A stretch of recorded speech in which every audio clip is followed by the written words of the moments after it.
এটা হচ্ছে মূল ইমানদারের মূল টার্গেটটা থাকা দরকার, যে রমাদান আসছে আমি এটাকে কিভাবে ম্যাক্সিমাইজ করতে পারি আমার ইবাদতের ক্ষেত্রে, ক্ষমার ক্ষেত্রে, আর আমার নফসকে কিভাবে মিনিমাইজ করতে পারি, নফসকে কিভাবে মানে কন্ট্রোল করতে পারি, এটা হচ্ছে ইমানদারের মূল টার্গেট হওয়া দরকার।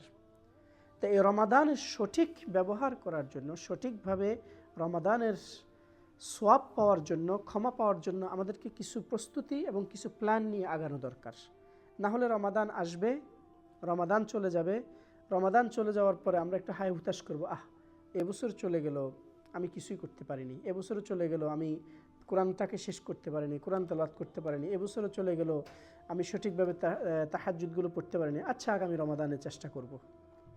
যেটা আমাদের অনেকের 30-40 রমাদান এভাবেই চলে গেছে। তো সুতরাং যে সুযোগটা আল্লাহ সুবহানাহু ওয়া তাআলা আমাকে আপনাকে দিচ্ছেন, এটাকে সঠিকভাবে কাজে লাগানোর জন্য আমরা সঠিক প্ল্যান নিয়ে যদি এগুতে পারি, আশা করা যায় রমাদানের ম্যাক্সিমাম বেনিফিট, আল্লাহর ক্ষমা, আল্লাহর জান্নাত পাওয়ার উপযুক্ত হওয়া, এটা আমরা হতে পারবো। আল্লাহ সুবহানাহু ওয়া তাআলার পক্ষ থেকে ঈমানদারদের জন্য একটা বিশেষ সুযোগ, বিশেষ গিফট আল্লাহ সুবহানাহু ওয়া তাআলা দিচ্ছেন। আল্লাহ সুবহানাহু ওয়া তাআলার কোরআনে কোনো মাসের কথাকে উল্লেখ করেননি। 12 মাস আমরা সবাই জানি। এই 12 মাসের মধ্যে শুধুমাত্র আল্লাহ সুবহানাহু ওয়া তাআলা একটা মাসকে উল্লেখ করেছেন কোরআনে, সেটা হচ্ছে রমাদান। আল্লাহ সুবহানাহু ওয়া তাআলা বলছেন শাহরু রমাদান, রমাদান মাস আল্লাযী উনজিলা ফীহিল কুরআন, যে মাসে আমি কোরআনকে নাজিল করেছি। রমাদানের ফজিলত, রমাদানের বরকত, রমাদানে ঈমানদারদের জন্য পাওয়া, রমাদানে আল্লাহ সুবহানাহু ওয়া তাআলা কি কি দিচ্ছেন বা দেন, মোটামুটি আমরা এখানে যারা উপস্থিত আছি আমাদের সকলেরই জানা আছে। তারপরে জাস্ট রিমাইন্ডার হিসেবে আমরা কিছু কথা বলেই আমাদের মৌলিক কিছু কথা নিয়ে ইনশাআল্লাহ আমরা আলোচনা করার চেষ্টা করব।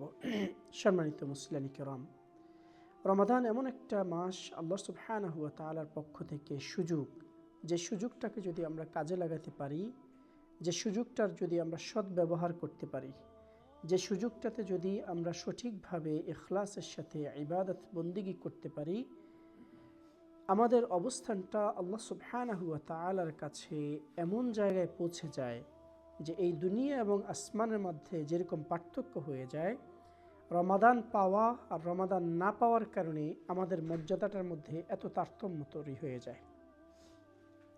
রমাদান পাওয়ার কারণে আল্লাহ সুবহানাহু ওয়া তাআলা তার বান্দাবান্দীদেরকে এত বেশি ক্ষমা করে দেন বা এত বেশি তাদের উপর খুশি হয়ে যান যে তাদের 11 মাসের যত গুনাহ, 11 মাসের যত পাপ, 11 মাসের যত সমস্যা ছিল, আল্লাহ সুবহানাহু ওয়া তাআলা এগুলোকে ক্ষমা করে দেন।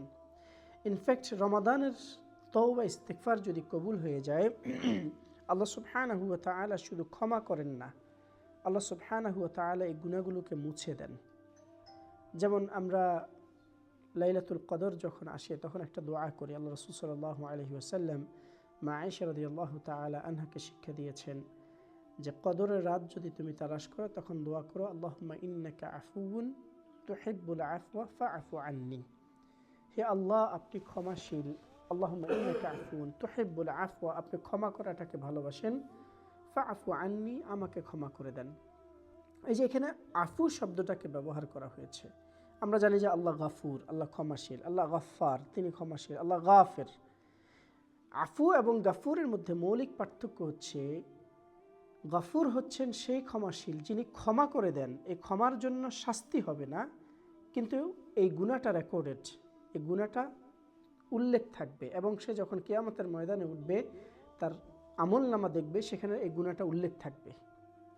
আর আফু হচ্ছে মুছে ফেলা, অর্থাৎ আল্লাহ যদি এই রমাদানের তওবা ইস্তিগফার কবুল করেন, রমাদানের ইবাদতগুলো কবুল করেন, আল্লাহ আমাদের বাকি গুনাহগুলোকে শুধু ক্ষমাই করবেন না, ক্ষমার সাথে এগুলোকে মুছে দিবেন। এগুলো আর কখনো আমাদের সামনে আসবে না, এগুলো কখনো আল্লাহ সুবহানাহু ওয়া তাআলা কিয়ামতের দিন আমাদের সামনে উপস্থাপন করবেন না। এত বেশি সুযোগ আল্লাহ সুবহানাহু ওয়া তাআলা আমাদেরকে এই মাসে দিচ্ছেন। আল্লাহ রাসূল সাল্লাল্লাহু আলাইহি ওয়াসাল্লাম বলছেন যে মান সামা রমাদানা ঈমানান ওয়া ইহতিসাবান গুফিরা লাহু মা তাকদ্দামা মিন যামবিহি, যে ব্যক্তি ঈমানের সাথে রমাদানের রোজা রাখতে পারলো। আরেকটা হাদিস আছে ওমান কামা রমাদানা ঈমানান ওয়া ইহতিসাবান, যে ঈমানের সাথে নামাজে দাঁড়াইতে পারলো রমাদানের মধ্যে, অর্থাৎ তারাবি বা তাহাজ্জুদ যেটাই আমরা বলি, এই ইবাদতে দাঁড়াতে পারলো, দিনে রোজা রাখলো, রাত্রে নামাজ পড়লো। শর্ত হচ্ছে দুইটা, ঈমানের সাথে ইহতিসাবের সাথে। ইহতিসাবের দুইটা মিনিং উলামায়ে কেরাম করেন। একটা হচ্ছে আশা করা, যে আমি এই যে নামাজ পড়ছি, আমি এই যে রোজা রাখছি, তাসবিহ তাহলিল করছি, আল্লাহ এগুলোর বিনিময়ে আমাকে সওয়াব দিবেন, আল্লাহ এগুলোর কারণে আমাকে ক্ষমা করবেন, এই আশা রাখা। ইহতিসাবের আরেকটা অর্থ হচ্ছে আত্মজিজ্ঞাসা, আত্মসমালোচনা করা। অর্থাৎ যখন আমি আল্লাহর কাছে ক্ষমা চাচ্ছি, যখন আমি আল্লাহর কাছে ইস্তিগফার করছি, যখন তওবা করছি, আমার ভিতরে এই অনুশোচনাটা আসা যে আমি যে অন্যায়টা করেছি, যে পাপটা করেছি, এটা আমি আমার নিজের প্রতি জুলুম করেছি এবং আমি সামনে এই কাজটা করব না, এই আত্মসমালোচনা করে আল্লাহর কাছে ক্ষমা চাওয়া। আল্লাহ রাসূল সাল্লাল্লাহু আলাইহি ওয়াসাল্লাম বলছেন যে এই ঈমান এবং ইহতিসাবের মাধ্যমে যারা ক্ষমা চাইতে পারে বা যারা ইবাদত করে, যারা রোজা রাখে, গুফির লাহু মা তাকাদ্দামা মিন যামবি, আল্লাহ সুবহানাহু ওয়া তাআলা তাদের পিছনের সমস্ত গুনাহগুলোকে মাফ করে দেন। আল্লাহ সুবহানাহু ওয়া তাআলা আমাদেরকে রমাদানে এত সুযোগ করে দেন। আল্লাহ রাসূল সাল্লাল্লাহু আলাইহি ওয়াসাল্লাম বলছেন যে যখন রমাদান আসে, ফুতিহাত আবওয়াবুস সামা, তখন এই জান্নাতের সমস্ত দরজাগুলোকে খুলে দেওয়া হয়। এর অর্থ হচ্ছে জান্নাতে যাওয়ার জন্য আমাদেরকে উন্মুক্ত করে দেওয়া হয়, যে জান্নাতের দরজা তোমাদের জন্য খোলা, এখন তোমার আমল দিয়ে কে কে পারো জান্নাতে ঢুকে যাও। তারপর হচ্ছে জাহান্নামের দরজাগুলোকে আল্লাহ সুবহানাহু ওয়া তাআলা বন্ধ করে দেন, অর্থাৎ জাহান্নামে যাওয়ার সমস্ত পথ তোমার বন্ধ। এখন যদি তারপরে তুমি জাহান্নামের জন্য উপযুক্ত হও, সেটা হচ্ছে তোমার কামাই। আর শয়তান আমাদেরকে জাহান্নামের দিকে ধাবিত করে, শয়তান আমাদেরকে প্ররোচনা দেয়, এই জন্য আল্লাহ শয়তানকে বন্দী করে ফেলেন। আমাদেরকে অনেকে ইন্টারেস্টিং প্রশ্নটা করেন যে শয়তান তো বন্দী, তারপরও দেখি যে শয়তানি থামে না, কন্টিনিউ থাকে। এর অনেকগুলো ব্যাখ্যা উলামায়ে কেরাম করেন। একটা হচ্ছে আমাদের একজন উস্তাদ খুব সুন্দরভাবে বলতেন, পানির এক্সাম্পল দিতেন, যে আপনি যখন পানি ঘুরাতে থাকেন, আপনি হাত তুলে ফেলছেন বা লাঠি তুলে ফেলছেন, পানিটা কিন্তু স্টিল ঘুরবে, কারণ হচ্ছে ওই স্পিড এখনও রয়ে গেছে। তা আপনি যে 11 মাস এত বেশি গুনার মধ্যে ছিলেন, এত স্পিডে ছিলেন, রমাদানে আপনি ব্রেক করছেন ঠিকই, তারপরও আপনার গাড়ি আরেকটু সামনে চলে যাচ্ছে, অর্থাৎ আপনার পিছনটা খুব একটা ভালো যাচ্ছিল না। আপনি রমাদানের জন্য সঠিকভাবে প্রিপারেশনটা নিতে পারেননি, রমাদানের আগেই আপনার গুনাহগুলোকে আপনি থামাইতে পারেননি, এই জন্য শয়তান বন্দী হয়ে গিয়েছে, কিন্তু আপনার স্পিডটা এখনও রয়ে গেছে।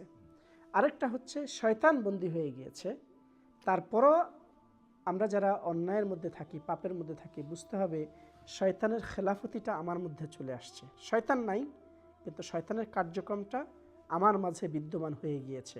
এই জন্য শয়তানবন্দি থাকার পরেও আমাকে কেউ প্রবঞ্চনা না দিলেও আমি এই কাজগুলো করে ফেলছি। এটা হচ্ছে সবচেয়ে বড় ডেঞ্জারাস বিষয়, যে শয়তান নাই তারপরেও আমাকে প্রবঞ্চনা। তার মানে হচ্ছে আমি আমার নফসের এমন পর্যায়ের গোলাম হয়ে গিয়েছি যে আমাকে আর শয়তানে অস্বসা দেওয়া লাগে না, শয়তানের কাজগুলো আমার মাধ্যমেই আমি আদায় করে ফেলি। তো আল্লাহ সুবহানাহু ওয়া তাআলা আমাকে এই সুযোগটাও করে দিচ্ছেন যেন শয়তান আমাকে প্রবঞ্চনা দিতে না পারে। অর্থাৎ আল্লাহ সুবহানাহু ওয়া তাআলার রহমত, আল্লাহ সুবহানাহু ওয়া তাআলার মাগফিরাত, আল্লাহ সুবহানাহু ওয়া তাআলার ক্ষমা, আল্লাহ সুবহানাহু ওয়া তাআলার দয়া, এগুলো পাওয়ার জন্য যতগুলো মাধ্যম আছে, আল্লাহ সুবহানাহু ওয়া তাআলা এই সবগুলো মাধ্যমকে আমার জন্য সহজ করে দেন। যতগুলো কারণে আমরা আল্লাহর ক্ষমা পেতে না পারি, আল্লাহর সাথে দূরত্ব তৈরি হয়ে যায়, এই সবগুলো পথকে আল্লাহ সুবহানাহু ওয়া তাআলা বন্ধ করে দেন। এবং আমাদের প্রত্যেকটা কাজকে আমরা যখন একটা এক্সট্রা কাজ করি, নফল কাজ করি বা সুন্নত কাজ করি, আল্লাহ সুবহানাহু ওয়া তাআলা আমাদেরকে কাআদ্দাল ফারিদা, ফরজ আদায় করার মতো করে সওয়াব দিয়ে থাকেন। যখন আমরা ফরজ একটা ইবাদত করি, আল্লাহ সুবহানাহু ওয়া তাআলা 70 গুণ থেকে 700 গুণ পর্যন্ত আমাদেরকে এটার সওয়াব দিয়ে থাকেন। এত বেশি অপরচুনিটিস, এত বেশি সুযোগ, এত বেশি আল্লাহর পক্ষ থেকে ক্ষমা পাওয়ার অফার অন্য কোনো সময় বা অন্য কোনোভাবে পাওয়ার সুযোগ নেই। এই জন্য সাইয়্যিদিনা ইমাম ইবনুল কাইয়্যিম আল-জাওযী রাহিমাহুল্লাহ আনহু তিনি বলছেন যে ওয়াশাহরু রমাদান, যে রমাদান মাসের এক্সাম্পলটা হচ্ছে কাইয়ুসুফ বাইনা ইখওয়াতিহি, ইউসুফ আলাইহিস সালাম এবং তার বাকি যে 11 জন ভাই, এদের এক্সাম্পলের মতো। কারণ হচ্ছে 11 ভাই সারা জীবন পাপ করেছে, 11 ভাই আল্লাহর অবাধ্য হয়েছে, 11 ভাই তার ভাইয়ের উপর জুলুম করেছে, কিন্তু একজনের দোয়ায়ের কারণে আল্লাহ সুবহানাহু ওয়া তাআলা 11 জনকে মাফ করে দিয়েছেন। ঠিক অনুরূপভাবে আমরা 11 মাস পাপ করে আসছি, 11 মাস আমরা অন্যায় করে আসছি, 11 মাস আমরা নিজেদের উপর জুলুম করে আসছি, 11 মাস আমরা আল্লাহর অবাধ্য হয়েছি, 11 মাস আমরা আল্লাহ রাসূল সাল্লাল্লাহু আলাইহি ওয়াসাল্লামের তরিকা থেকে দূরে সরে গিয়েছি। একটা মাস আল্লাহ সুবহানাহু ওয়া তাআলা আমাদেরকে সুযোগ করে দিচ্ছেন, এই মাসে যদি আমরা ইবাদত বন্দেগী করে আল্লাহকে রাজি খুশি করে ফেলতে পারি, আশা করা যায় 11 মাসের সমস্ত অন্যায়গুলোকে, পাপগুলোকে, অবাধ্যতাগুলোকে আল্লাহ সুবহানাহু ওয়া তাআলা ক্ষমা করে দিবেন। সম্মানিত মুসলিম কিরাম, আল্লাহ রাসূল সাল্লাল্লাহু আলাইহি ওয়াসাল্লাম এই মাসে আমাদেরকে জান্নাত পাওয়াটাকে এত বেশি সহজ করে দেন। সাইয়্যিদিনা তালহা ইবনে উবাইদুল্লাহ রাদিয়াল্লাহু তাআলা আনহুর একটি হাদিস আমি আগেও আপনাদের সাথে শেয়ার করেছি। আমরা সাধারণত স্বপ্নের হাদিস বলি না, স্বপ্ন নিয়ে আমরা কোনো মাসলা দেওয়ারও চেষ্টা করি না। আমাদের অনেক বুজুর্গরা স্বপ্নে কাশফে অনেক কিছু পান, এগুলো দিয়ে বিভ্রান্তি তৈরি করেন। কিন্তু যে হাদিসগুলোতে যে স্বপ্নগুলো আল্লাহ রসুলের সাহাবাদের থেকে এসেছে বা হাদিসের মধ্যে এসেছে, আল্লাহ রসুল অ্যাপ্রুভ করছেন, এগুলোকে রুইয়া হক, সত্য স্বপ্ন হিসেবে ধরা হয়। সেই হিসেবে এগুলোকে আমরা এক্সাম্পল বা এগুলোকে আমরা উদাহরণ হিসেবে দিতে পারি। তালহা ইবনে উবাইদুল্লাহ রাদিয়াল্লাহু তাআলা আনহুর এ ধরনের একটি স্বপ্ন, যেটা আল্লাহ রাসূল সাল্লাল্লাহু আলাইহি ওয়াসাল্লাম সত্যায়ন বা টেস্টিফাই করে দিয়েছেন যে এটা সত্য স্বপ্ন। এ ধরনের একটি স্বপ্ন হচ্ছে, তিনি বলছেন যে কদিমা রাজুলাইনি মিন বালি ইলা রাসূলুল্লাহ সাল্লাল্লাহু আলাইহি ওয়াসাল্লাম, বালি নামক অঞ্চল থেকে দুইজন ব্যক্তি আল্লাহ রাসূল সাল্লাল্লাহু আলাইহি ওয়াসাল্লামের কাছে আসলেন। ওয়া কানা ইসলামুহুমা জামিআ, এবং তারা দুইজন একসাথে ইসলাম গ্রহণ করলেন। এই দুই ব্যক্তি একসাথে এসে দেখা করলেন এবং ইসলাম গ্রহণ করলেন। এই দুই ব্যক্তির মধ্যে একজন ছিল আশাদ্দু ইজতিহাদান, বেশি পরিমাণ ইবাদতের ক্ষেত্রে কঠোর, যে কোনোভাবেই তার কোনো ইবাদত ছুটে যাবে না, কোনোভাবেই তার তাসবিহ তাহলিল ছুটে যাবে না, কোনোভাবেই আল্লাহর বন্দিকে ছুটে যাবে না, কোনোভাবেই তার মধ্যে আল্লাহর নাফরমানি আসবে না, গুনাহের কাজ আসবে না। এ ধরনের স্ট্রিক্ট ছিলেন দিন পালন করার ক্ষেত্রে। ইভেন সে আল্লাহ রাসূল সাল্লাল্লাহু আলাইহি ওয়াসাল্লামের সাথে যুদ্ধের ময়দানে জিহাদে যান এবং সেখানে তিনি শহীদ হয়ে যান। আর আরেক ভাই যিনি একসাথে ইসলাম গ্রহণ করেছেন, তিনি স্বাভাবিকভাবে 1 বছর পরে ইন্তেকাল করেন। সাইয়্যিদিনা তালহা রাদিয়াল্লাহু তাআলা আনহু বলছেন যে এই দুই ভাই ইন্তেকাল হওয়ার পর আমি স্বপ্নে দেখছি যে আমি এবং এই দুই ভাই জান্নাতের দরজার সামনে দাঁড়িয়ে আছি, জান্নাতে ঢুকবো আমরা। এমন সময় আমি দেখছি যে একজন জান্নাত থেকে এসে যে ব্যক্তি পরে ইন্তেকাল করেছেন তাকে জান্নাতে নিয়ে যাচ্ছেন। নিয়ে গিয়ে দরজা আটকে দিলেন, আবার একটু পরে আসলেন, যে ব্যক্তি শহীদ হয়েছেন ওনাকে জান্নাতে নিয়ে গেলেন। আবার এসে আমাকে বললেন যে ইরজি', তুমি ফেরত যাও, কারণ তোমার এখনও সময় আসেনি। তালহা ইবনে উবাইদুল্লাহ রাদিয়াল্লাহু আনহু বললেন যে আমি ঘুম ভাঙে গেল, আমি বুঝলাম যে আমি তো এখন ইন্তেকাল করিনি, সুতরাং আমার জান্নাতে যাওয়ার সময় আসেনি। তালহা ইবনে উবাইদুল্লাহর কাছে এটা একটু অবাক লাগলো যে 1 বছর আগের ইন্তেকাল আর স্বাভাবিকভাবে 1 বছর পরের ইন্তেকাল, এই দুজনের মধ্যে যিনি পরে ইন্তেকাল করছেন তিনি কীভাবে করে জান্নাতে আগে যান। তো তিনি এটা সাহাবায়ে কেরামের সাথে শেয়ার করলেন, অন্যান্য সাহাবীদের সাথে শেয়ার করলেন, এবং এটা শেয়ার করার কারণে সাহাবায়ে কেরামের মধ্যেও এটা নিয়ে কথা হচ্ছিল, অবাক হয়ে যাচ্ছিলেন অন্যান্য সাহাবায়ে কেরাম যে এটা কি করে সম্ভব। এবং এটা টক অফ দ্য টাউন হয়ে যায়, পুরো মদিনাতে এটা নিয়ে রিউমার ছড়িয়ে যায় যে তালহা এই ধরনের একটা স্বপ্ন দেখছে, যে এই স্বপ্নটার মিনিং কি হতে পারে, তাআবিল কি হতে পারে। এবং এটা এই কথাগুলো ছড়াইতে ছড়াইতে এক পর্যায়ে রাসূল সাল্লাল্লাহু আলাইহি ওয়াসাল্লামের কানে পৌঁছে গেল। রাসূল সাল্লাল্লাহু আলাইহি ওয়াসাল্লাম তখন সাহাবায়ে কেরামদেরকে ডাকলেন, ডেকে বললেন যে মিন আইয়ি তা'আজাবুন, এই স্বপ্নে এমন কি হয়েছে যে কারণে তোমরা খুব বেশি অবাক হচ্ছ, যে কারণে খুব বেশি এটা নিয়ে কথা বলছো। তখন সাহাবায়ে কেরাম যে ইয়া রাসূলুল্লাহ, এই দুইজন একসাথে ইসলাম গ্রহণ করেছে, একজন 1 বছর আগে ইন্তেকাল করেছে, শহীদ হয়েছে, আরেকজন 1 বছর পরে ইন্তেকাল করেছে। আর তালহা স্বপ্ন দেখছে যে যে পরে ইন্তেকাল করেছে সে আগে জান্নাতে চলে গেছে।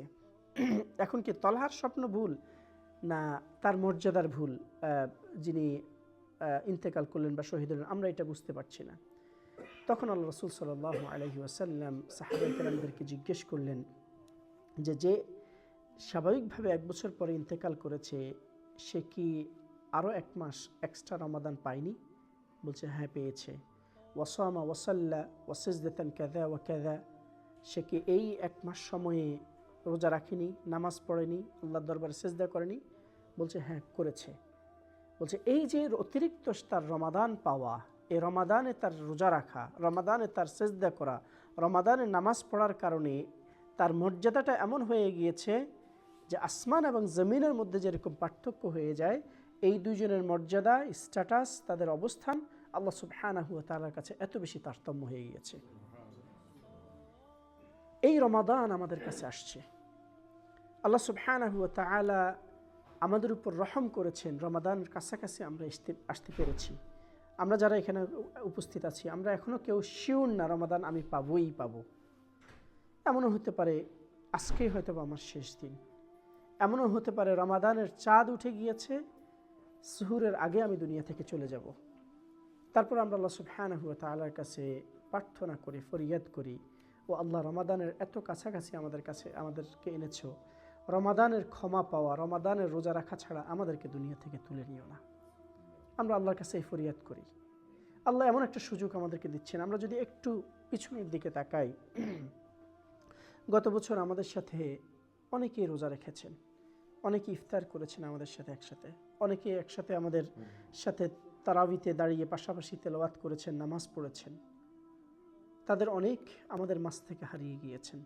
আমরা আজকেও একজনের জানাজা পড়ে আসছি, আমাদের এক বোনের জানাজা পড়ে আসছি, আমাদের আনাস ভাইয়ের দাদি। এভাবে অনেকেই গত রমাদানে ছিলেন, এই রমাদান চলে আসছে কিন্তু তারা চলে যাচ্ছে। আমি আপনি জানি না এই রমাদান আমি পাবো কিনা, যদি পেয়ে থাকি 2026-এ আবার রমাদান পাবো, এর গ্যারান্টি আমরা কেউ দিতে পারবো না।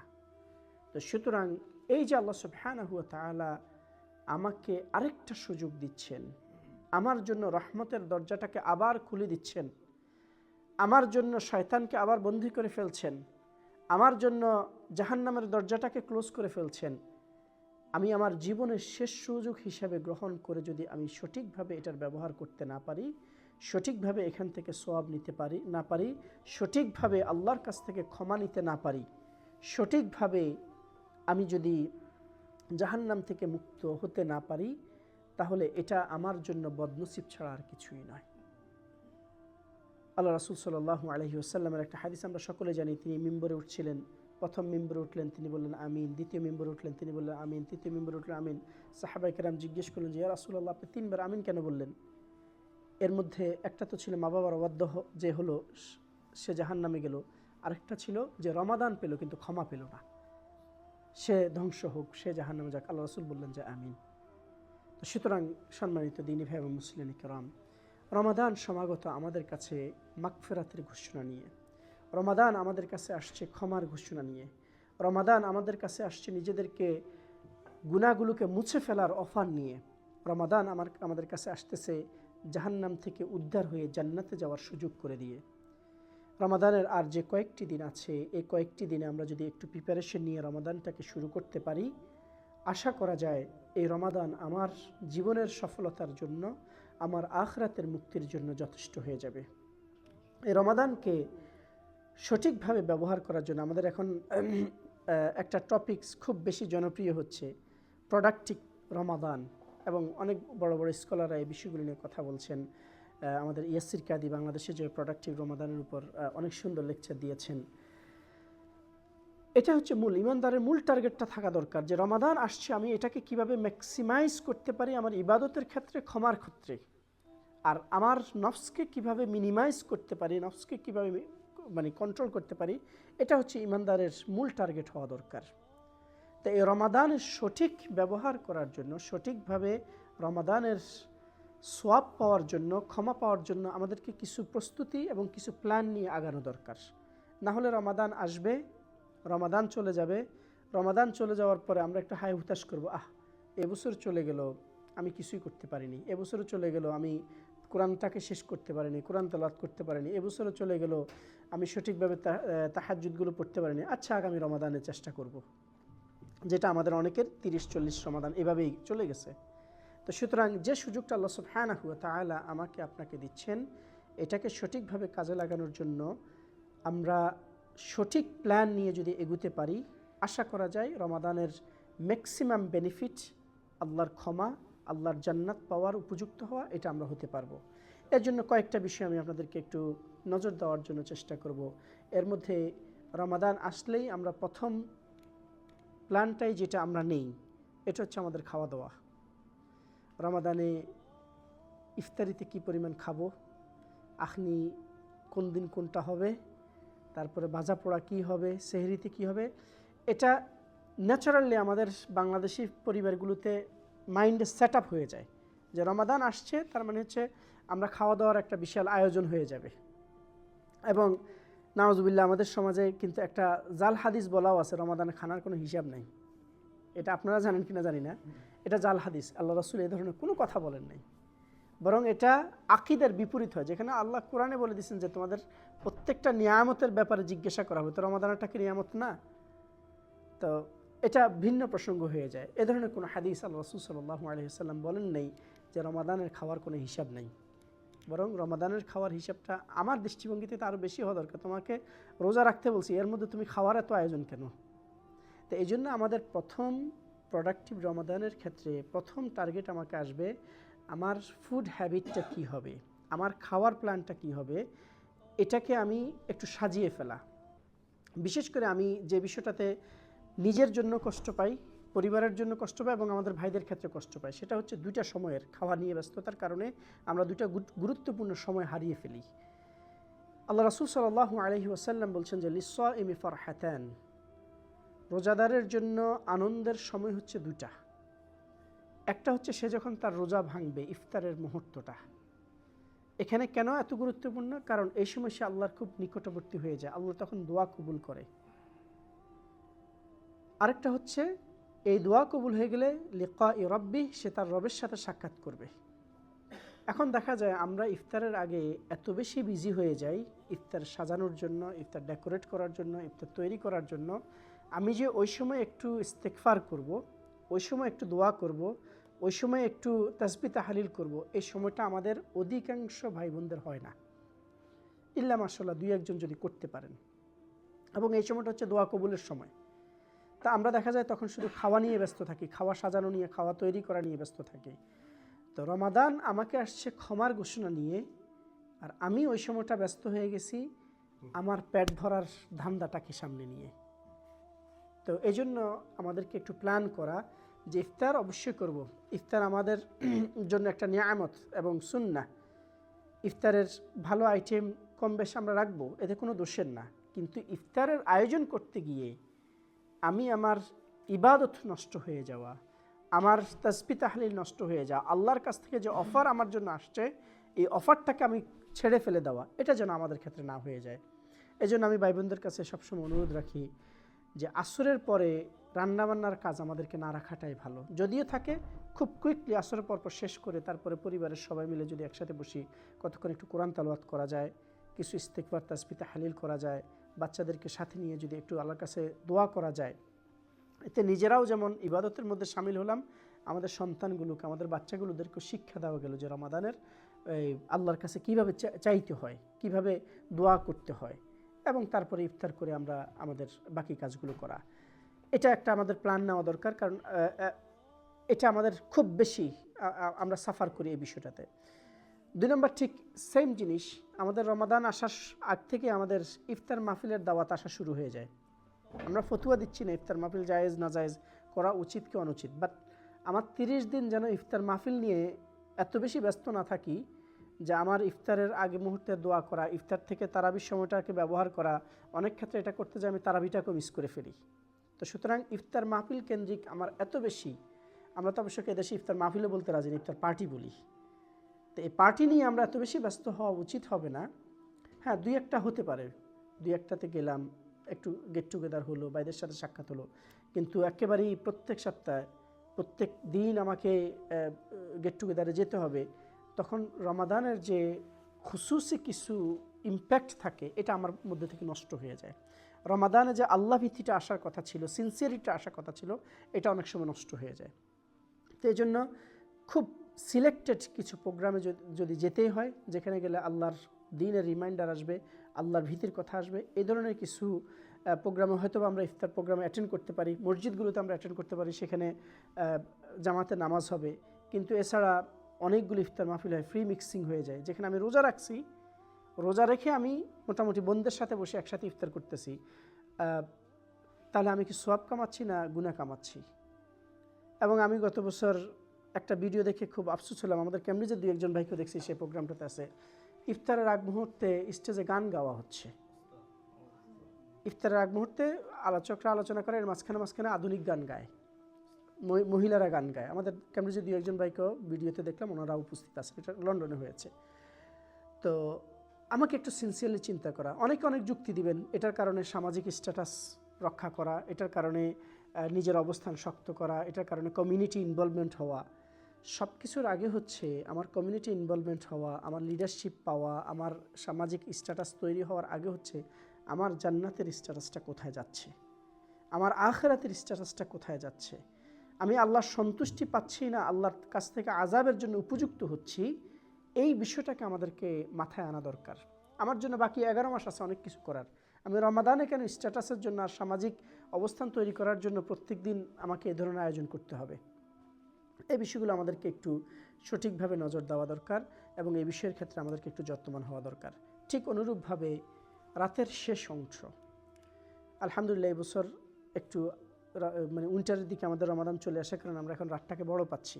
5-7 বছর আগে আমরা রাত পাইতাম সামান্য একটু, তারাবি পড়ে আর এক্সট্রা ইবাদত করার কোনো সময় ছিল না।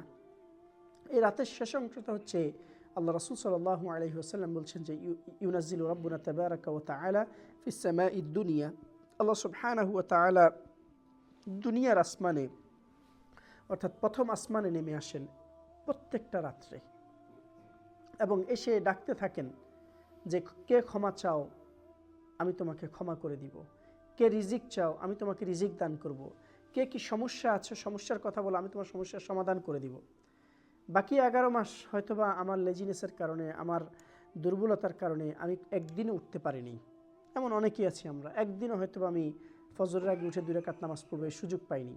রমাদানে যেহেতু আমার সেহরির জন্য আমাকে উঠতেই হবে, তাহলে আমি একটু 20 মিনিট আধা ঘন্টা আগে উঠে 2 রাকাত 4 রাকাত নামাজ পড়ে আল্লাহর সাথে একটু একাকী কেন কথা বলি না? রমাদান আমাকে এই সুযোগটা করে দিচ্ছে। তো আমাদেরকে এই প্ল্যানটা, এই অভ্যাসটা করা দরকার। রমাদানের প্রথম দিন থেকে যেন আমরা এটার জন্য একটু সচেষ্ট হতে পারি, সচেতনভাবে আমরা চেষ্টা করতে পারি যে প্রত্যেক রাত্রে আমার যত সমস্যা আছে, আমার যত প্যারেশানি আছে, আমার পারিবারিক সমস্যা, আমার স্ত্রীর সাথে সমস্যা, আমার সন্তানদের সাথে সমস্যা, আমার এক্সটেন্ডেড ফ্যামিলির সাথে সমস্যা, আমার চাকরি বাকরিতে সমস্যা, সবাই আমরা সমস্যায় জর্জরিত আছি।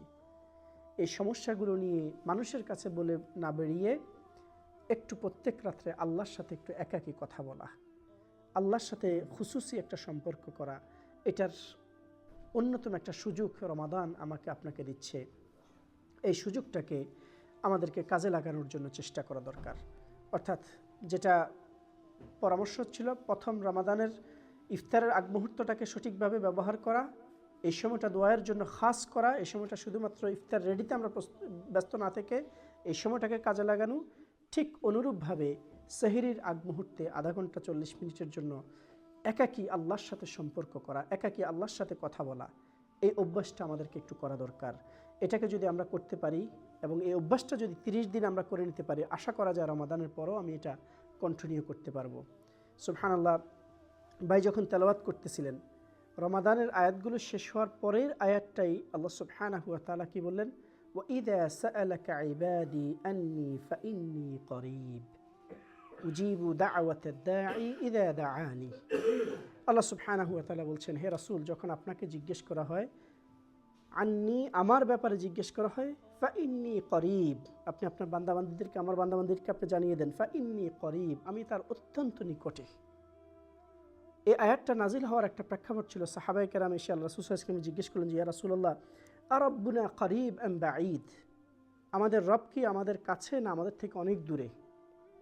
যদি তিনি আমাদের খুব কাছে হন, ফানুনাহি, আমরা খুব আস্তে আস্তে সফটলি ডাকবো, আর যদি তিনি আমাদের থেকে অনেক দূরে হন, ফানুনাজি, তাহলে আমরা চিল্লায় চিল্লায় জিকির করব।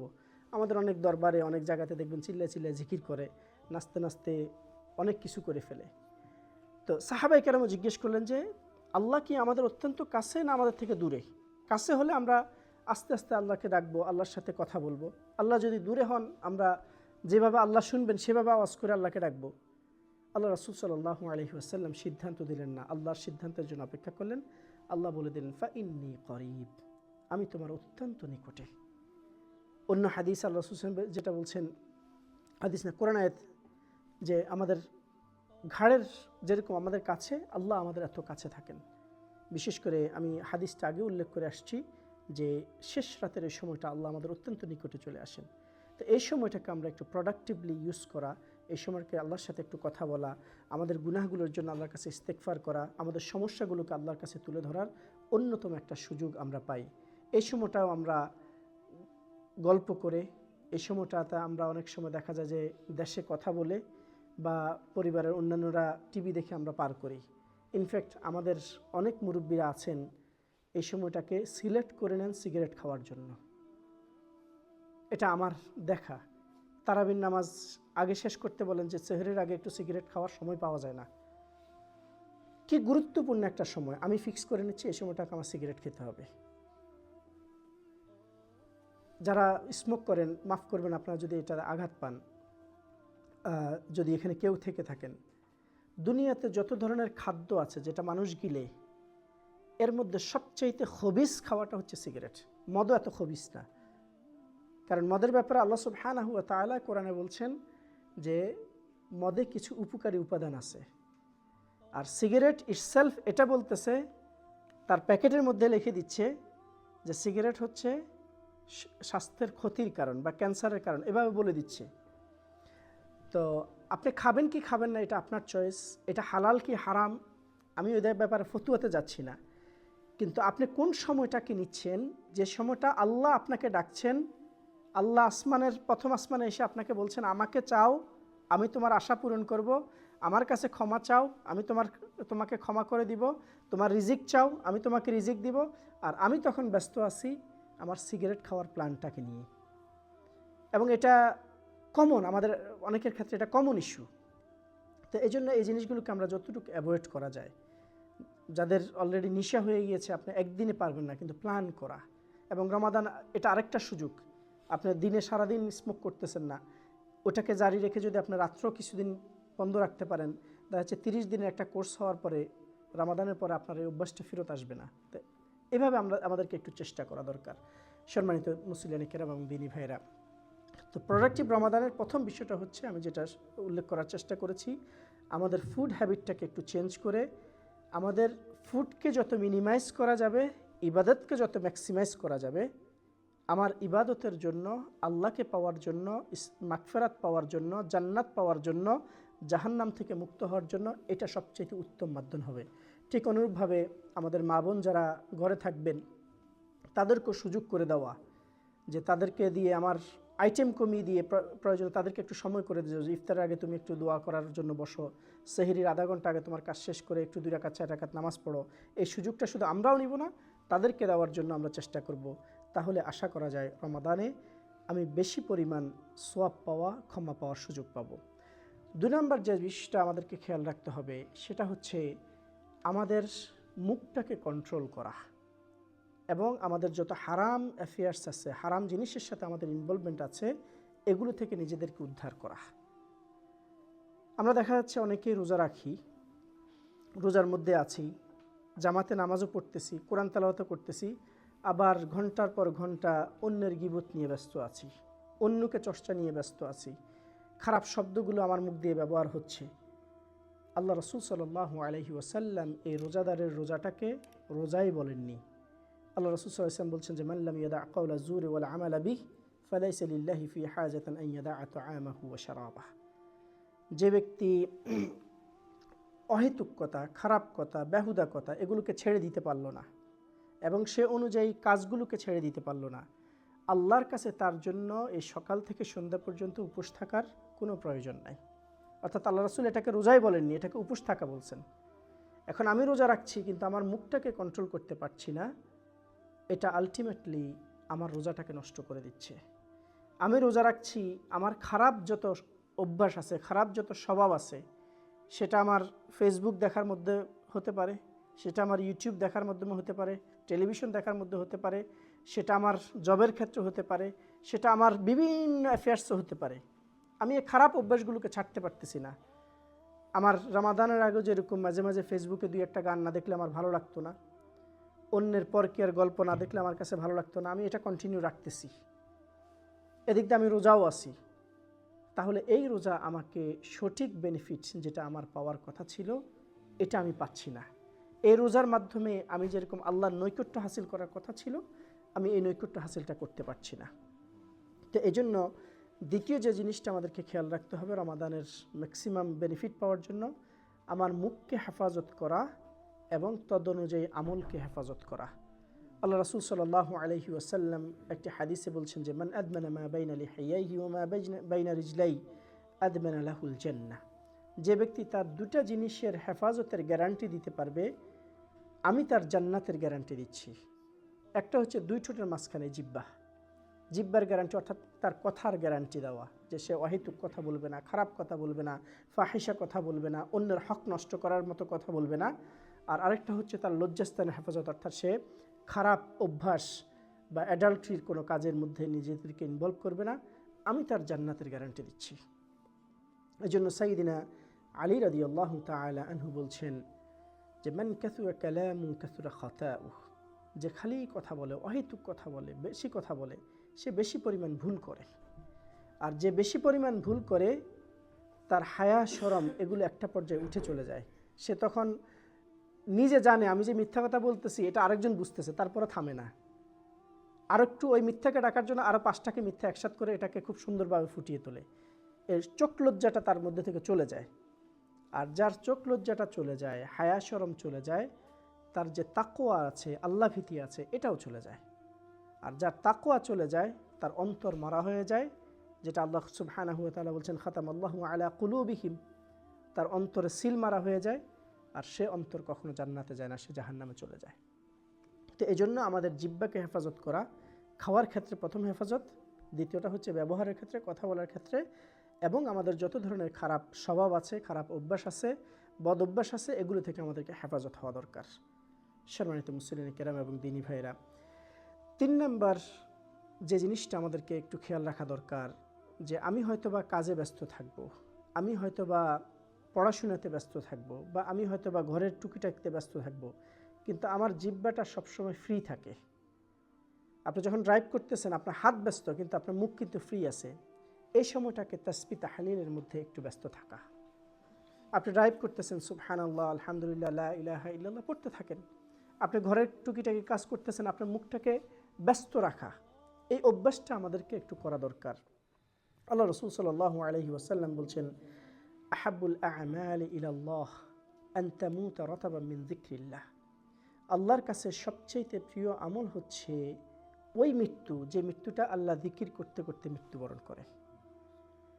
আমরা যখন এই হাদিসটা পড়ছিলাম, আমি এই হাদিসটা আপনাদের সাথে আরও কয়েকবার শেয়ার করেছি, আমার মনে পড়ে যে একজন মানুষ মৃত্যুর সাকারাতের সময় এটা কিভাবে কনফার্ম হবে যে সে আল্লাহ জিকির করতে করতে মারা যাবে। এর দুটো দিক হতে পারে। একটা হচ্ছে তার জিহ্বাটাকে সে ওইভাবে গঠন করে নিয়েছে যে তার প্রতিনিয়ত সে শুধু তাসবিহর মধ্যে থাকে, সে তাহলিলের মধ্যে থাকে, সে তাকবীরের মধ্যে থাকে, সে ইস্তিগফারের মধ্যে থাকে, তার জিহ্বার গঠনটা হয়ে গেছে সেভাবে। সুতরাং যখন সাকারাতও আসবে তখন তার জিহ্বাতে তাসবিহ থাকবে। আরেকটা হচ্ছে আমাদের স্বভাব, যে আমি যখন কোনো দুঃসংবাদ শুনি আমি কিভাবে রিয়্যাক্ট করি। আমাদের মধ্যে দেখবেন যে অনেকে দুঃসংবাদ শোনার সাথে সাথে গালি না দিলে তার মনে হয় যেন এই দুঃসংবাদটা সুসংবাদে আর আসবে না, গালি দিয়ে দেয়, সাথে সাথে গালি দিয়ে দেয়। একটু ব্যথা পেলেই এ ওয়ার্ড এফ ওয়ার্ড যা আছে সবগুলো ব্যবহার শুরু করে দেয়। একটু সমস্যা হলেই চিল্লায়ে উঠে, ধমক দিয়ে উঠে। তার সাকারাতের সময় এই কথাগুলো আসার সম্ভাবনাটাই বেশি থাকবে। আর যে ব্যক্তি তার অভ্যাসটাকে, আমলটাকে এমন করে নেয়, সে দুঃসংবাদ শোনার সাথে সাথে ইন্না লিল্লাহ পড়তেছে, সুবহানাল্লাহ পড়তেছে, পড়ে যাওয়ার পরে আল্লাহর কাছে সাহায্য চাচ্ছে। মৃত্যুর যখন যন্ত্রণা আসবে সে সময় সে এই শব্দগুলোই বলবে, এটাই স্বাভাবিক। তার গঠনটা, তার আমলটা ওইভাবে। তো এই জন্য আমাদেরকে রমাদানের এই সুযোগটাতে বেশি বেশি করে জিকির করা, বেশি বেশি করে তাকবীর পড়া, বেশি বেশি করে তাহলিল করা, এই অভ্যাসটা আমাদেরকে গঠন করা দরকার। সম্মানিত দিনী ভাই এবং মুসলিম কেরাম, প্রোডাক্টিভ রমাদানের ক্ষেত্রে আরেকটা জিনিস আমাদেরকে খেয়াল রাখা দরকার, সেটা হচ্ছে কোরআনের সাথে আমার কতটুকু সম্পর্ক গঠন হচ্ছে, কোরআনকে নিয়ে আমার কতটুকু প্যারেশানি আছে, কোরআনের সাথে আমার কি সম্পর্কটা হচ্ছে, এই বিষয়টা আমাদেরকে একটু অনুধাবন করা দরকার। আমি গতকালকে কিছু ভাইদের সাথে একটা প্রোগ্রামে এই কথাটা বলতেছিলাম যে আমরা যদি আল্লাহকে জিজ্ঞেস করি যে তুমি বাকি 11 মাস কেন আমাদেরকে এত সুযোগ দিলা না, শুধু এই মাসে কেন এত সুযোগ? আল্লাহ সুবহানাহু ওয়া তাআলা বলে দিচ্ছেন, শাহরু রমাদান আল্লাযী উনজিলা ফীহিল কুরআন। রমাদান মাস এটা এমন একটা মাস যে মাসে আমি কোরআন দিয়েছি। এই কোরআনের কারণেই আমি তোমাদেরকে এত বেশি পরিমাণ সুযোগ করে দিচ্ছি, এত বেশি পরিমাণ মাগফিরাত দিচ্ছি, জাহান্নামকে তোমাদের জন্য দূরে সরিয়ে দিচ্ছি, জাহান্নামের দরজা বন্ধ করে দিচ্ছি, জান্নাত দিচ্ছি। এটা শুধুমাত্র কোরআনের কারণে। যে রাত্রে কোরআন দিয়েছি ওই রাতটাকে আমি 1000 মাসের চাইতে উত্তম বানিয়ে দিয়েছি। এখন কোরআনের কারণে আমাকে আল্লাহ সুবহানাহু ওয়া তাআলা এত বেশি দিলেন, আর আমি কোরআন পড়তেই রাজি না, কোরআন মানতেই রাজি না, কোরআন বুঝতেই রাজি না। বরং অনেক ক্ষেত্রে আমি কোরআনের বিরোধী। অনেক ক্ষেত্রে আমি বলে ফেলি যে এই কোরআন দিয়ে এখন আর চলা যাবে না। অনেক ক্ষেত্রে আমার ভিতরে এই প্যারেশানিটা আসে যে যেটা যেটা আমার সুবিধা আছে আমি এটা মানবো, যেটা যেটা আমার সুবিধা নাই ওটা পরে মৃত্যুর আগে তওবা করে নিব। তা আমি রমাদান থেকে আসলে কি পাওয়ার আশা করতে পারি? আমাদের আঞ্চলিক ভাষায় একটা কথা বলে যে কার দ্বারা সিন্নি খেলাম মোল্লা চিনলাম না। আমি রমাদানের সোয়াব পাচ্ছি কিন্তু আমি কোরআন মানতে রাজি না, কোরআন ধরতে রাজি না, কোরআন শিখতে রাজি না, কোরআন তেলাওয়াত করতে রাজি না। তা আমি আসলে মূলত নিজের ভিতরে আত্মপ্রবঞ্চনার মধ্যে ভুগছি, নিজের সাথে নিজে প্রতারণা করছি। সুতরাং রমাদানে যদি আমি ইফেক্টিভ করতে হয়, রমাদানের ম্যাক্সিমাম সোয়াব আমাকে নিতে হয়, আমাকে কোরআনের কাছেই আসতে হবে। কোরআন তেলাওয়াত আমাকে করতেই হবে, কোরআন আমাকে বুঝতেই হবে, কোরআনের আলোকে আমাকে সাজতেই হবে, কোরআনের দাওয়াত আমাকে মানুষের কাছে দিতেই হবে। আল্লাহ রাসূল সাল্লাল্লাহু আলাইহি ওয়াসাল্লাম আমাদেরকে সুসংবাদ দিচ্ছেন যে আস-সাওমু ওয়াল কুরআনু ইয়াশফিআনি লিল আবদি ইয়াউমাল কিয়ামাহ। কালকে কিয়ামতের ময়দানে কোরআন এবং রোজা এই দুইটা আল্লাহর কাছে আমাদের জন্য শাফাআত করবেন, আল্লাহর বান্দাদের জন্য শাফাআত করবেন। রোজা আল্লাহকে বলতে থাকবেন, ইয়া রব্বি ইন্নী মানাআতুহু আত-তাআমা বিন নাহার। ও আল্লাহ, আমি তাকে সারাদিন তার খাদ্য পানীয় থেকে দূরে রেখেছি। রোজা রাখার কারণে সে কোনো ধরনের খাদ্য পানীয়র কাছাকাছি যায়নি। রোজা রাখার কারণে সে তার হালাল স্ত্রীর সাথে কোনো ধরনের সম্পর্ক গঠন করেনি। সুতরাং এই যে আমার জন্য তার স্যাক্রিফাইস, এই জন্য তুমি আমার শাফাআতকে কবুল করে নাও। কোরআন আল্লাহর কাছে শাফাআত করবে, ও আল্লাহ, সে আমার কারণে রাত্রে ঘুমায়নি, তেলাওয়াত করেছে, তারপরে তারাবিতে দাঁড়িয়েছিল, সুতরাং আমার শাফাআত কবুল করে নাও। আল্লাহ রাসূল সাল্লাল্লাহু আলাইহি ওয়াসাল্লাম বলছেন, এই দুইটা শাফাআত যখন আল্লাহ পাবেন, আল্লাহ তখন তাকে মাফ করে দিবেন এবং আল্লাহ সুবহানাহু ওয়া তাআলা তার গুনাহ খাতাগুলোকে মুছে দিবেন। সম্মানিত দিনী ভাই এবং মুসলিম কিরাম, কোরআন আমাদের জন্য এক জ্যোতির্ময় আলো নিয়ে এসেছে আল্লাহ সুবহানাহু ওয়া তাআলার কাছ থেকে। আমি কোরআনের সাথে যত বেশি সম্পর্ক গঠন করতে পারবো, কোরআনের আলোকে আমি যত বেশি চলার চেষ্টা করব, আমার দুনিয়া এবং আখিরাতটা তত বেশি সুন্দর হবে। একটা জাতি, যে জাতিটা আমরা নিজেরাই বলি আইয়ামুল জাহিলিয়াহ, বর্বরতার জাতি, এই জাতি যখন কোরআন পেয়ে গেল, এই জাতিটা পৃথিবীর ইতিহাসে সবচেয়ে সোনালী সময়ে আসলো সেই জাতির উপর। পৃথিবীর সবচেয়ে সভ্য মানুষ তারা হয়ে গেল, পৃথিবীর সবচেয়ে মানবিক মানুষ তারা হয়ে গেল। যে মানুষগুলো কয়েকদিন আগে তার নিজের মেয়েকে জীবন্ত কবর দিত, এই মানুষগুলো সবচেয়ে মানবিক হয়ে গেল। যে মানুষগুলোর ভিতরে মৌলিক কোনো অধিকার ছিল না, মৌলিক মানবতা ছিল না, এই মানুষগুলো পৃথিবীর শ্রেষ্ঠ মানুষ হয়ে গেল এই কোরআনের আলোয় আলোকিত হওয়ার কারণে। আমরা আজকে আমাদের যে সমস্যাগুলো ফেস করছি ব্যক্তি জীবনে, পারিবারিক জীবনে, সামাজিক জীবনে, রাষ্ট্রীয় জীবনে, এগুলোর জন্য যদি আমরা কোরআনের দিকে একটু তাকাইতে পারতাম, কোরআন থেকে কিছু হেদায়েত নেওয়ার চেষ্টা করতে পারতাম, যেটা আল্লাহ সুবহানাহু ওয়া তাআলা বলছেন হুদাল লিন-নাস, মানুষের জন্য এখানে হেদায়েত রয়েছে, তাহলে হয়তোবা আমাদের এই অশান্ত হৃদয়গুলো, আমাদের অশান্ত পরিবেশগুলো, এগুলো শান্তির মধ্যে চলে আসার সুযোগ আসতো। তো সুতরাং রমাদান আসছে আমাদের কাছে কোরআনের দাওয়াত নিয়ে, কোরআনের মাস হিসেবে আমাদেরকে, যারা আমরা এখন কোরআন তেলাওয়াত করতে পারি না, কোরআনটা আমার এখনো সহি না, আমাদেরকে একটু ফিকির করা দরকার যে আমি কিভাবে কোরআন সহি করা যায়। আমি গতকালকে সম্ভবত এই কথা আবারও রিমাইন্ডার দিয়েছিলাম ভাইদেরকে যে আমরা অনেকেই বলি যে আমি বয়স হয়ে গিয়েছে, আমার মুখ শক্ত হয়ে গেছে, এখন আর আমার সহিভাবে তেলাওয়াত আসে না। একটা এক্সাম্পল যদি দেই, বর্তমান বিশ্বে যারা প্রসিদ্ধ কারি, সাত কেরায়াতের উপর যারা খুব প্রসিদ্ধ, এদের মধ্যে একজন হচ্ছে শেখ ডক্টর আহমেদ নুআইনা। আপনারা কেউ ওনার তেলাওয়াত শুনছেন কিনা আমি জানি না, মিশরের। ওনাকে বলা হয় এখন টপ 1 আর 2-র মধ্যে উনি আছেন, আহমেদ নুআইনা। আহমেদ নুআইনা ব্যক্তিগতভাবে হচ্ছেন একজন সেকুলার ছিলেন। তার পুরাটা ছাত্র জীবন এবং তার কর্মজীবনের সূচনা সেকুলার। আর মিশরের যারা সেকুলার হয় তারা আমাদের দেশে নাস্তিকের মতো হয়ে যায়। মিশরে যারা ভালো এরা খুব ভালো, কিন্তু যারা সেকুলার এরা দিনের ধারে কাছেও যায় না। তো আহমেদ নুআইনা পারিবারিকভাবে এবং তার অবস্থান থেকে সে চরম পর্যায়ের সেকুলার ছিল। সে মিশরের থেকে ডক্টর হয়ে আমেরিকাতে যে আবার তার বিভিন্ন কোর্স করলেন এবং ডক্টরেট করলেন। করার পরে তার ভিতরে একটা পেরেশানি আসলো যে আমার মিশর এত বেশি বিখ্যাত কোরআন তেলাওয়াত নিয়ে, আর আমি কোরআন তেলাওয়াত পারি না, এটা আমার জন্য সে তার ভিতরে এই পেরেশানি আসলো এবং সে মিশরে আবার ফেরত আসে আহমেদ আমের, শেখ আহমেদ আমের আপনারা হয়তো অনেক শুনছেন, ইসলামী মসজিদে লম্বা সময় তারাবি পড়াইছেন, প্রায় 15-20 বছর আহমেদ আমের তারাবি পড়াইছেন। সম্ভবত 2015 সালে উনি ইন্তেকাল করছেন। তো আহমেদ আমের হচ্ছেন ওনার এলাকার। উনি শেখ আহমেদ আমের কাছে গেলেন, যে বললেন যে শেখ, আমি তো আমার এই অবস্থান, আমি ডাক্তার, আমি কোরআন তেলাওয়াত পারি না, এখন আমি কোরআন কিভাবে শিখবো বা কোরআনের উপর আমি কিভাবে প্রসিদ্ধ হব, এটা যদি আপনি আমাকে গাইড দিতেন। আহমেদ আমের ওনাকে ওস্তাদ ঠিক করে দিলেন এবং উনি শেখা শুরু করলেন ডেলি 2 আয়াত করে। কয়েক বছরের ব্যবধানে এই আহমেদ নুআইনা পৃথিবীর এখন শ্রেষ্ঠ কারীদের একজন, এবং ওনার স্টার্টিংটা হচ্ছে 47 ইয়ার্স পরে। তা আমরা এখানে যারা আছি আমাদের মুখ শক্ত হয়ে গেছে, আমরা অধিকাংশ 47-এর নিচে এখনও আছি। আমি যে সাহাবাদের কথা বললাম, এ সাহাবাদের উল্লেখযোগ্য ইল্লা মাশাআল্লাহ 2-4 জন তরুণ ছিলেন, যুবক ছিলেন। অধিকাংশ সাহাবাই ইসলাম গ্রহণ করছেন 50s পরে, তারপরে এসে তারা কোরআন পাইছেন এবং সেখান থেকে কোরআনের উপর আমল করছেন। তো সুতরাং আমার, হ্যাঁ, বয়স বাড়ার কারণে আমার স্মৃতিশক্তি কিছুটা কমে গিয়েছে, আমার জিহ্বা একটু শক্ত হয়ে গেছে, কিন্তু আমার চেষ্টা যদি আমি করতে থাকি, বাকিটা যদি আমি আল্লাহর উপর তাওয়াক্কুল করে দেই, আল্লাহ আমার জন্য সহজ করে দিবেন। আর আল্লাহ যদি আমার জন্য সহজ নাও করেন বা যদি আমি সঠিকভাবে তেলাওয়াত করতে না পারি, আল্লাহ রাসূল সাল্লাল্লাহু আলাইহি ওয়াসাল্লাম বলছেন, ওয়াল্লাযীনা ইয়াকরাউনাল কুরআন ওয়া ইয়াতাতাআতা ফীহি ফালাহু আজরান। যারা কোরআন তেলাওয়াত করে, কোরআন তেলাওয়াত করতে যায় স্ট্রাগল করে, সঠিকভাবে পারতেছে না, তাদের জন্য আল্লাহর পক্ষ থেকে ডাবল সওয়াব।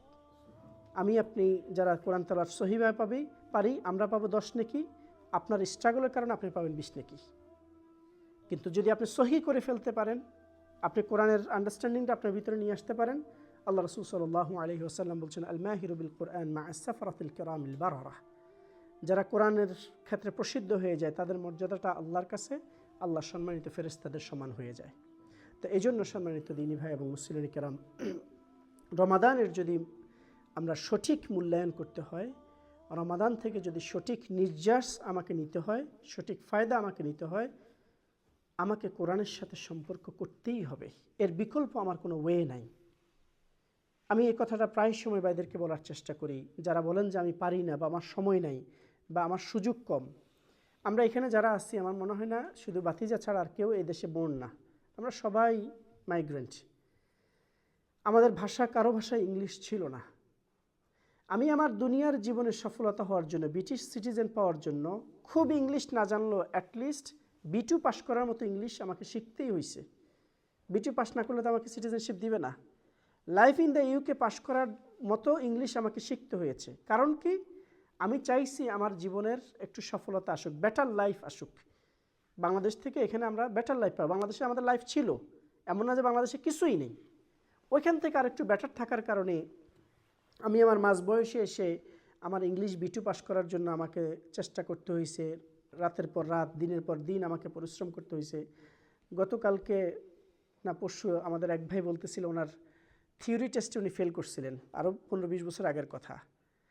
কয়েকবার ফেল করার পরে এক ভাই বুদ্ধি দিল যে তোমার এভাবে হবে না, তুমি সিনসিয়ারলি তোমার বুক পড়া লাগবে। আমি দরজা বন্ধ করে দিনের পর দিন দরজা খুলতাম না, খাওয়া দাওয়া ভুলে যেতাম, খালি থিওরির বুক মুখস্থ করতো। আমার ড্রাইভিং লাইসেন্স লাগবে, এই জন্য এটা উচিত এবং এটা ভুল কিছু না, এটা উচিত আমাদের সর্বক্ষেত্রে সিনসিয়ার হওয়া। এখন আমার জীবনের ড্রাইভিং লাইসেন্সের জন্য, আমার জীবনের সফলতার জন্য, বেটার লাইফের জন্য আমি যদি আমার নিজের ভাষা ছেড়ে আরেকটা ভাষা শিখতে পারি, আমি আরেকটা কালচার শিখতে পারি, আমার একটা লাইসেন্সের জন্য আমি এত চেষ্টা করতে পারি, আমার জান্নাতের লাইসেন্স, আমার আসল ঠিকানা, যে ঠিকানা কখনো শেষ হবে না, এটা আমার এই সিটিজেনশিপ আমাকে হয়তো 20 বছর 30 বছর বেনিফিট দিবে, এরপর আর আমি চলে গেলে আর এটার কোনো বেনিফিট নাই। কিন্তু ওই সিটিজেনশিপ যেটা আর কখনো শেষ হবে না, ওটার জন্য আমরা একটুও ফিকির করতে পারছি না, একটু সময় দিতে পারছি না, একটু তদবির করতে পারছি না, একটু কোনো ওস্তাদ খুঁজে নিতে পারতেছি না, কোরআনের যে ক্লাসগুলোতে হয় ওইখানে একটু বসার সুযোগ পাচ্ছি না, তাহলে আলটিমেটলি আমি কি নিজেকে কোরআনের উপর ইমানদার দাবি করতে পারি কিনা, এই প্রশ্নটা আমাদেরকে একটু নিজেরা জিজ্ঞেস করা দরকার। সম্মানিত দ্বীনী ভাই এবং মুসলিয়ানি কেরাম, কোরআনের ব্যাপারে আরেকটা ভয়ঙ্কর বিষয় হচ্ছে, এখানে আমরা যারা আছি আমরা সবাই জানি যে আল্লাহ রাসূল সাল্লাল্লাহু আলাইহি ওয়াসাল্লাম আমার আপনার জন্য শাফাআত করবেন, এবং আমরা আশা রাখি আল্লাহ রাসূল আমাদের জন্য শাফাআত করবেন, এবং আল্লাহ রাসূল যার জন্য শাফাআত করবেন তাদেরকে আল্লাহ মাফ করে দিয়ে জান্নাত দিবেন। কিন্তু দুই শ্রেণীর ব্যক্তির ব্যাপারে আল্লাহ রাসূল তাদের বিরুদ্ধে কিয়ামতের দিন আল্লাহর সামনে দাঁড়াবেন। আমাকে একটু চিন্তা করা দরকার, আমি কি তাদের মধ্যে আছি কিনা। আর আল্লাহ রাসূল যদি আমার বিরুদ্ধে দাঁড়ান, আমার এমন কোনো অর্জন নাই বা আমার এমন কোনো পাওয়ার নাই যে আল্লাহ রাসূল আমার বিরুদ্ধে উকালতি করবে আর অন্য কোনো উকিল আমাকে উদ্ধার করে ফেলবে। তো সুতরাং আল্লাহ রাসূল আমার বিরুদ্ধে দাঁড়াবেন। একটা হচ্ছে আহলুল বিদআহ, যারা বেদায়াতের মধ্যে আছে, দিন পরিবর্তন করার মধ্যে আছে, আল্লাহ রাসূল তাদের বিরুদ্ধে কিয়ামতের ময়দানে আল্লাহর কাছে কমপ্লেইন করবেন। আর দুই নম্বর হচ্ছে যারা কোরআন ধরে না, কোরআনের সাথে সম্পর্ক গঠন করে না। আল্লাহ সুবহানাহু ওয়া তাআলা কোরআনেই বলে দিয়েছেন, ওয়াকালা রাসূলু ইয়া রাব্বি ইন্না কওমি ইত্তাখাযু হাযাল কুরআনা মাহজুরা। ও আল্লাহ, আমার এই উম্মত অমুক অমুক অমুক, তারা এই কোরআনটাকে নেগলেক্টলি নিছে, কোরআনের সাথে সঠিক সম্পর্ক করেনি, কোরআন বোঝার চেষ্টা করেনি, কোরআন তেলাওয়াতের চেষ্টা করেনি। এবার আমাকে একটু চিন্তা করা দরকার, আমার রাসূল যদি আমার বিরুদ্ধে যায় আমার অবস্থানটা কি হবে, আমাকে কে উদ্ধার করবে, আমি কিভাবে জান্নাত পেতে পারি।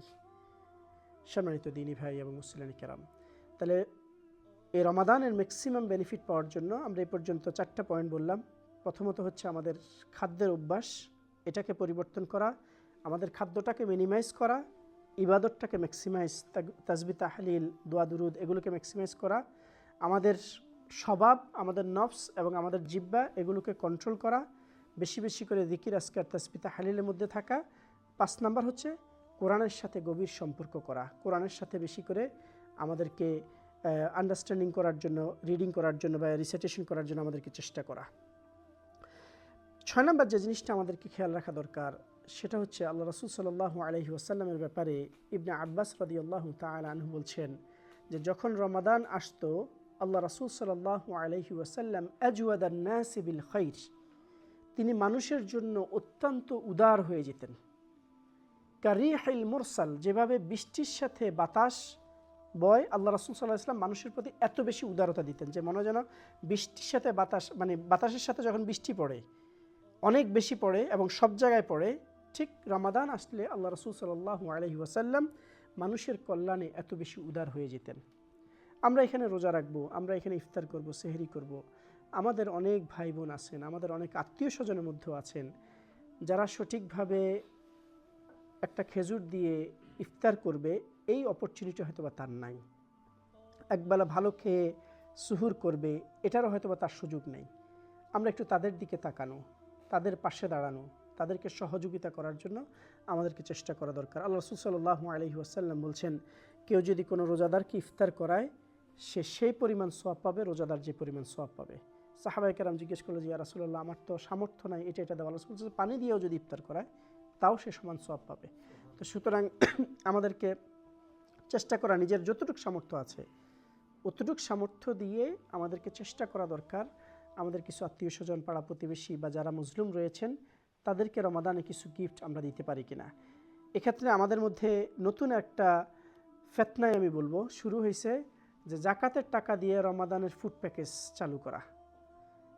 যারা শুরু করছেন হয়তো ভালো নিয়তে শুরু করছেন, কিন্তু এখন দেখা যাচ্ছে যে এটা দিয়ে আগে দিত জাকাতের শাড়ি, এখন জাকাতের ইফতার। আমরা যেন এটাতে না চলে যাই, বরং আমরা জাকাতটাকে জাকাতের মতো করে আদায় করে ইফতারের জন্য আমাদের নিজেদের থেকে কিছু সামর্থ্য যেটুকু আছে এতটুকু দিয়ে আমাদেরকে চেষ্টা করা দরকার। প্রিয় ভাই এবং মুসলিয়ানি কেরাম, সর্বশেষ যে পয়েন্টটা আমাদেরকে একটু হাইলাইট করা দরকার সেটা হচ্ছে এই রমাদানের সবগুলো সুযোগ দিয়ে, কোরআন দিয়ে আল্লাহ আমাদেরকে কি দিতে চান, আমাদেরকে কোন অবস্থায় পৌঁছাতে চান, আমরা একটু আল্লাহর সাথে এই ব্যাপারে একটু কথা বলা দরকার। আল্লাহ সুবহানাহু ওয়া তাআলা কোরআনেই বলে দিচ্ছেন, কুতিবা আলাইকুমুস সিয়াম কামা কুতিবা আলাল লাযিনা মিন ক্বাবলিকুম লাআল্লাকুম তাত্তাকুন। আমি তোমাদের উপর রোজাকে ফরজ করেছি যেভাবে আমি রোজা ফরজ করেছিলাম অন্য জাতির উপর। লাআল্লাকুম তাত্তাকুন, এতে আশা করা যায় তুমি মুত্তাকি হবে, তাকওয়াবান হবে, আল্লাহ ভীতি তোমার ভিতরে জাগ্রত হবে। আমি তাকওয়ার কয়েকটা বৈশিষ্ট্য শেষের দিকে বলবো। তার আগে যদি আমরা এখন আল্লাহকে আবার জিজ্ঞেস করি, ও আল্লাহ তুমি বলছো রমাদান দিছো তাকওয়ার জন্য, ইনফ্যাক্ট কোরআনও দিছে তাকওয়ার জন্য। যালিকাল কিতাবু লা রাইবা ফি হুদাল লিল মুত্তাকিন, এটা এমন একটা কিতাব যে কিতাবে কোনো সন্দেহ নাই, আর এটা হচ্ছে হেদায়েত হচ্ছে মুত্তাকিদের জন্য। এখন আমরা যদি আল্লাহকে জিজ্ঞেস করি যে আল্লাহ আমি যদি কোরআন থেকে হেদায়েত নিয়ে মুত্তাকি হতে পারি, রমাদানের সঠিকভাবে সিয়াম কিয়াম করে যদি আমি মুত্তাকি হতে পারি, আমার ফায়দাটা কি, আমি কি পাবো, তোমার থেকে আমার জন্য কি আছে? আল্লাহ সুবহানাহু ওয়া তাআলা বলে দিচ্ছেন, যদি তুমি মুত্তাকি হতে পারো তাহলে আমি তোমাকে বন্ধু হিসেবে গ্রহণ করব। আমরা বলি না যে অমুক হচ্ছে অলি আল্লাহ, অলি আল্লাহর জন্য নির্দিষ্ট কোনো ডেফিনেশন নাই, ওনার এত বড় জুব্বা হওয়া লাগবে, এত এলেম থাকা লাগবে। অলি আল্লাহর মূল শর্তটা হচ্ছে মুত্তাকি হওয়া।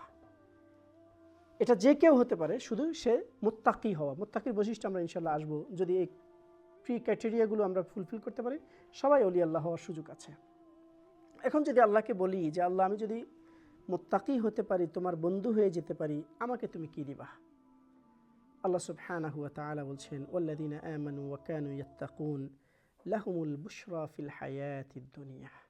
যারা ঈমান আনবে, ঈমান আনার সাথে সে তাকওয়া অবলম্বন করতে পারবে, লাহুমুল বুশরা ফিল হায়াতিদ দুনিয়া ওয়া ফিল আখিরাহ, তার জন্য দুনিয়ার জীবনও সুসংবাদী আছে, আখিরাতের জীবনও সুসংবাদী আছে। দোনো জীবনে আমি তাকে সুসংবাদ দিব।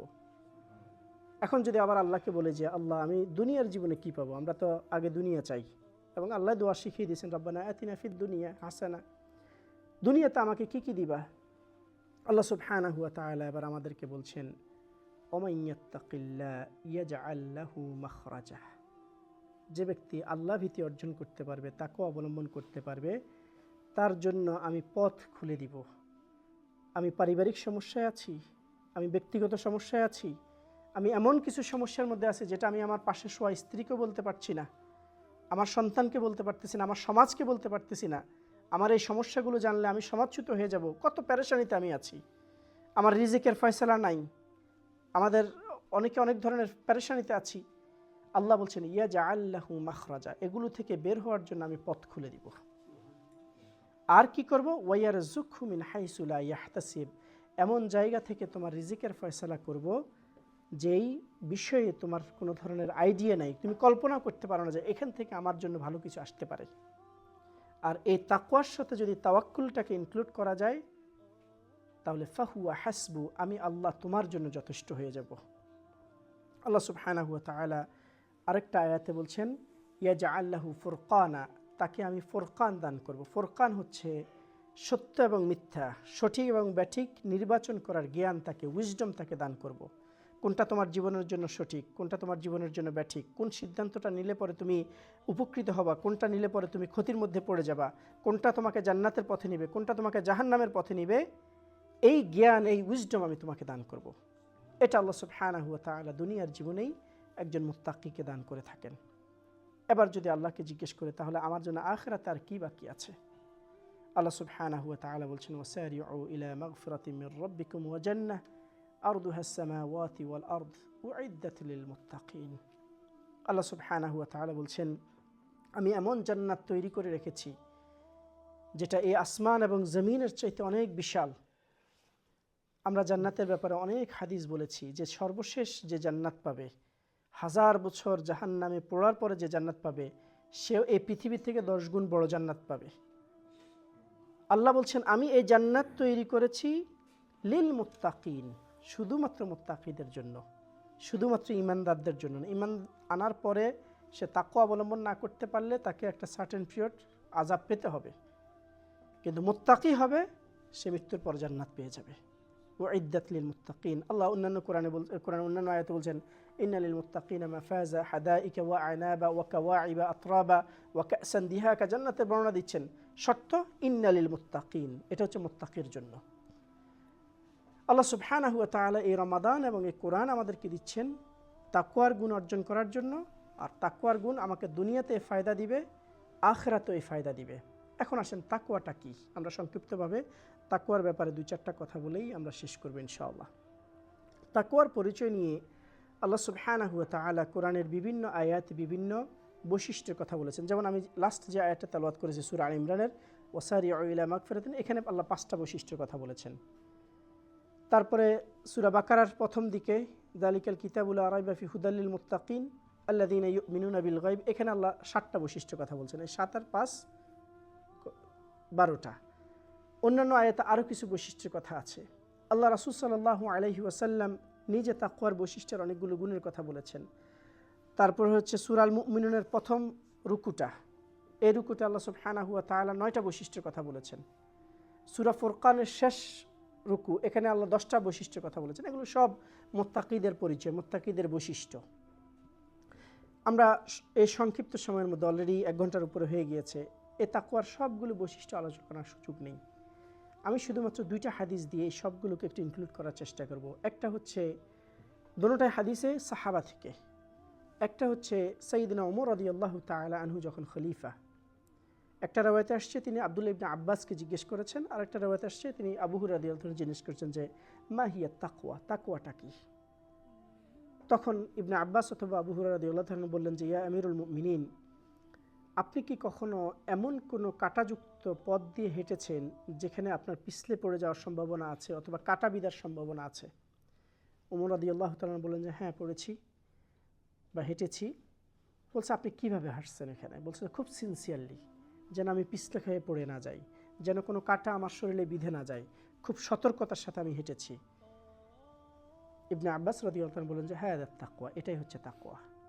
আপনার জীবনের এই পথ আপনাকে পাড়ি দিতে হবে, আপনার জীবনের এই পথে আপনাকে হাঁটতে হবে, আপনাকে ড্রাইভ করতে হবে, আপনাকে পড়াশোনা করতে হবে, আপনার পরিবারকে সামাল দিতে হবে, আপনার আত্মীয় স্বজনকে সামাল দিতে হবে, আপনার জমি জমার ঝামেলা থাকবে, আপনার সাথে অনেক ইস্যু আসবে আপনার জীবনে। কিন্তু আপনার এই সিরাতে মুস্তাকিমের পথটাকে এমনভাবে আপনাকে পাড়ি দিতে হবে যে কোনো গুনাহের কাঁটা, কোনো নাফরমানির কাঁটা, কোনো কুফরির কাঁটা আপনার ভিতরে ঢুকে যাবে না। এটাই হচ্ছে তাকওয়া। অর্থাৎ সর্ব অবস্থায় এই ফিকির, এই চিন্তা থাকা, আমি এই কথা বললে পরে, আমি এই কাজ করলে পরে, আমি এটা করলে পরে, আমি এর সাথে সম্পর্ক করলে পরে, বা আমি এর সাথে সম্পর্ক ভাঙলে পরে আমার আল্লাহর সামনে আমি কি জবাব দিব? এতে কি আমার আল্লাহ খুশি হবেন না আমার আল্লাহ বেজার হবেন? এতে কি আমি আল্লাহর পক্ষ থেকে আমি প্রশংসা পাবো না তিরস্কার পাবো? এর মাধ্যমে আমি কি আল্লাহর কাছ থেকে সওয়াব পাবো না গুনাহ পাবো? এই পেরেশানি, এই ফিকির সর্ব অবস্থায় যাদের মধ্যে থাকে এরাই হচ্ছে মুত্তাকি।